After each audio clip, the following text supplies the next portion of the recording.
झारखंड में विधानसभा चुनाव संपन्न हुए काफ़ी वक्त ज़रूर हो चुका है, लेकिन चुनाव के खत्म होने के बाद चर्चाएं सीता सोरेन को लेकर हो रही हैं और खबर है कि क्या सीता सोरेन अब भारतीय जनता पार्टी का साथ छोड़कर जेएमएम में वापसी कर सकती हैं। दरअसल हाल ही में खबरें चल रही थी जहां चंपाई सोरेन को लेकर कि बीजेपी से नाराज चल रहे चंपाई सोरेन जेएमएम का रुख कर सकते हैं, तो वहीं खबरें सीता सोरेन को लेकर भी सामने आ गई। आखिरकार क्या बड़ी वजह है कि चंपाई सोरेन और सीता सोरेन बीजेपी से नाराज हैं? दरअसल झारखंड में चुनाव के खत्म होने के बाद बीजेपी को ऐसा लग रहा है कि कई ऐसे चेहरे हैं जिनकी जरूरत भारतीय जनता पार्टी को नहीं है।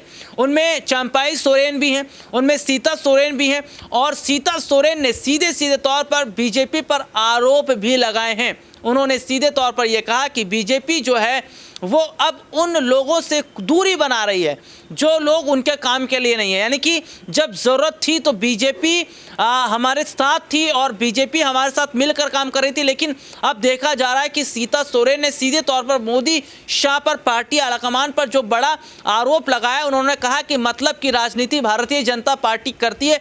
तो वहीं हाल ही में देखने को यह भी मिलता है कि जब चंपाई सोरेन की तबीयत खराब हो गई थी उसके बाद में बीजेपी के किसी भी बड़े नेता ने चंपाई सोरेन की कोई जो है उनका हालचाल नहीं लिया, उनके बारे में कोई जानकारी नहीं ली। तो अब ऐसे में ये बड़ी खबर निकल कर आ रही है, चंपाई सोरेन और सीता सोरेन क्या एक साथ जेएमएम में वापसी कर सकते हैं? क्या चंपाई सोरेन और सीता सोरेन एक साथ जेएमएम में आते हैं तो क्या इससे झारखंड में जेएमएम मजबूत होती नजर आएगी? और क्या चंपाई और सीता को अपनी गलती का वाकई एहसास है कि बीजेपी में जाना उनकी सबसे बड़ी भूल थी? हालांकि अब ये देखना होगा कि क्या जेएमएम की तरफ जिस तरीके से चंपाई और सीता रुख कर रहे हैं इसका बड़ा फायदा जेएमएम को मिल पाएगा।